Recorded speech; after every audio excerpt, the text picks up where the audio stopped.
So what is the space of these young people here who are in university, and universities are supposed to produce some of the most innovative, brilliant minds, with the exceptions of Jalango, who are trailblazers in the industry, that they use their talent.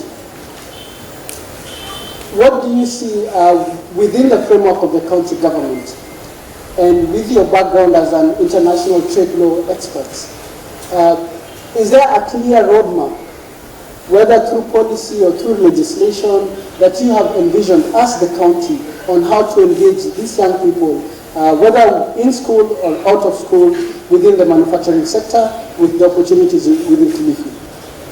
Okay, I think the policies have already been laid out, and I think when the Deputy Governor was here, he mentioned about the passage of the Mbegu Fund, which is a microfinance bill that was passed by the County Assembly. Now, this is part of the legislation that, as a county government, we have been able to put forward, targeting the youth and women within the society of Kilifi.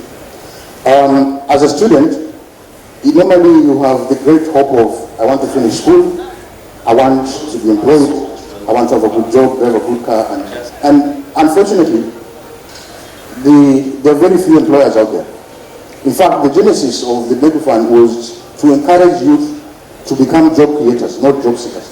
Okay? The mentality of seeking a job, I think that is one which has led us to where we are today. But I can speak authoritatively that as a county government, the platform is there. What we're encouraging the youth now is probably identify their potential. Where is it that you can fit best, and how best can you get those resources? Remember, even if you're to go into manufacturing, innovation and all that, there is always a startup capital. Last time we had, I think I saw a clip in the television in one of the schools in Kilifi where some girls were trying to come up with very creative innovation. Now that is what we are envisioning as a county government. There is a fund that has been prepared, and it has been confirmed by the Deputy Governor that money is available.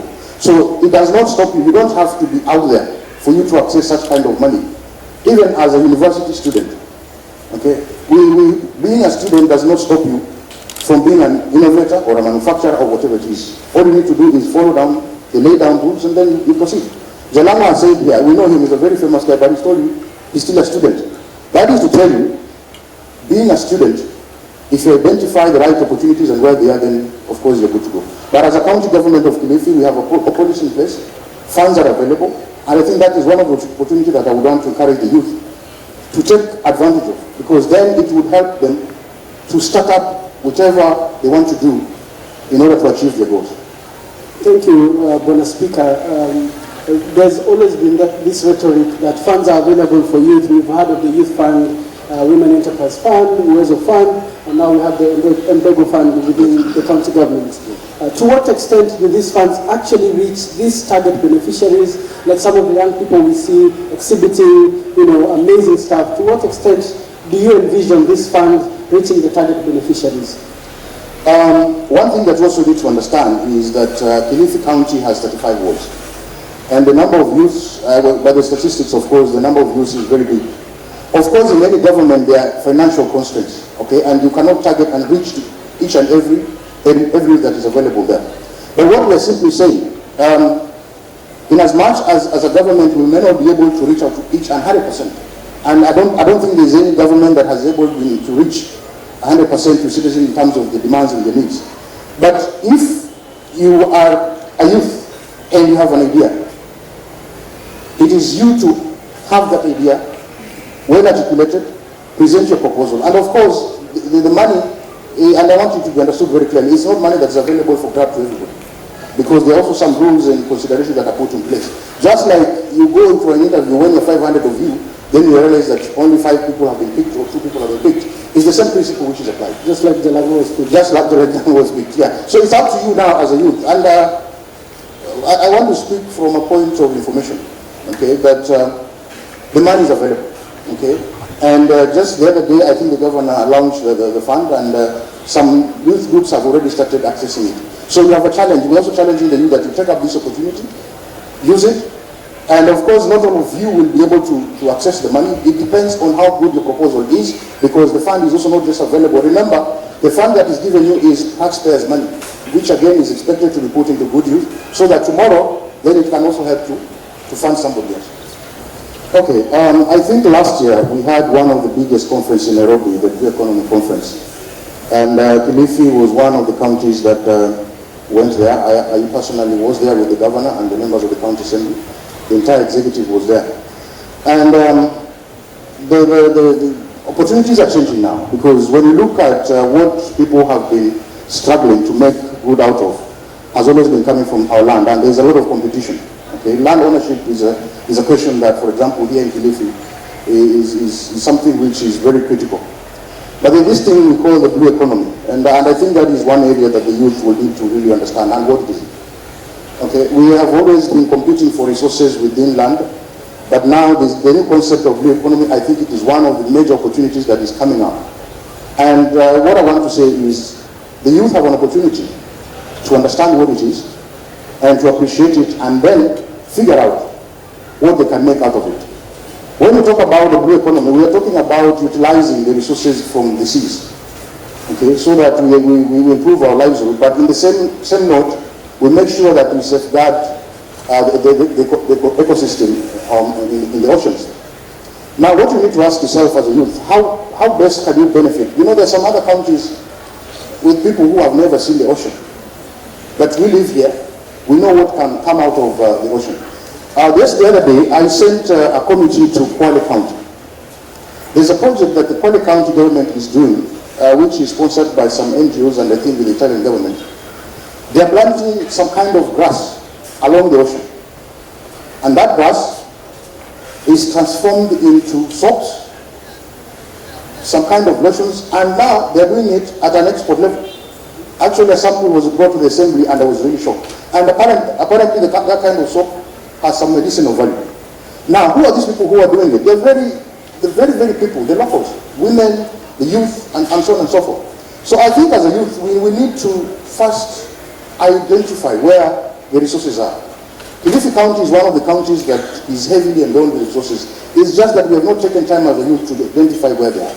I want to challenge you, and we are bringing the same concept to Kilifi, okay? Because what we realized was that it's very easy. It's kind of a very easy innovation. The equipment that is used is very easy and readily available. They're actually using locally available equipment for the soap production, but apparently the soap has a lot of market out there. So you want to replicate the same thing to Exactly. But you see, that cannot happen when we don't have people organized into some kind of organizations which can be able to find out where the opportunities are. There are opportunities. The only problem is, as a youth, we sit and we lament so much, okay, that this is not happening, that is not happening. But I can assure you, in this room, there's so many brilliant brains. What we need is to put those brains together. As a county government, I cannot sit here and promise heaven on earth because it will not be fair. But what I want to assure you, the same way the youth of Kwale County, the women of Kwale County are doing, that is a wonderful, wonderful form of innovation and kind of entrepreneurship. So for me, I think one of the areas we need to focus on is how do we utilize the resources that we have, and more specifically, the ocean. We have had in Lamu, where a group of young men manufactured a boat from plastic waste. And they used the same, they had intended to sail all the way to South Africa. And that thing was captured on CNN and all these big media houses. That is to tell you one thing. You have to be innovative. Then, of course, any innovation would require some source of funding. And that is where the county government comes in. Bring a proposal, and let me tell you, as an assembly, for example, we are very open. And probably this is a platform which I should use to tell you. Every ward is represented by a member of the county assembly. I know politicians are loved and hated in the same equal measures. But I can assure you one thing. If you have registered yourself as a youth group, and you have such kind of a proposal, take it to your area MCA or bring it to my office. Because what we saw in Kwale is nothing very special that cannot be done here. It is possible. Funds can be accessed, but you have to identify where the potential is, and then you have to think, because you cannot be an innovator without doing the research. Thank you very much, Simon. Final word, Bwana Speaker. I want to conclude by saying this, that we've always had this notion that the youth are the leaders of tomorrow. But you need to start from somewhere. And starting somewhere means you need to look at yourself. What do you want to be when in the future? Opportunities will come and go. The question is whether, as a youth, you have been able to identify that opportunity. Okay? Because if you fail to identify an opportunity, you will realize that nothing will be going right for you. But what I can assure you, in this era, and with the coming of the devolved system, I think the youth have been given a biggest chunk of what is available, in fact, in terms of resources. However, it cannot be just a function of government to dish out money to the youth. It is for the youth also to take up their role, find their space, and eventually, with the good leadership, of course, then we will find the youth to become the true leaders of tomorrow, as it has always been said.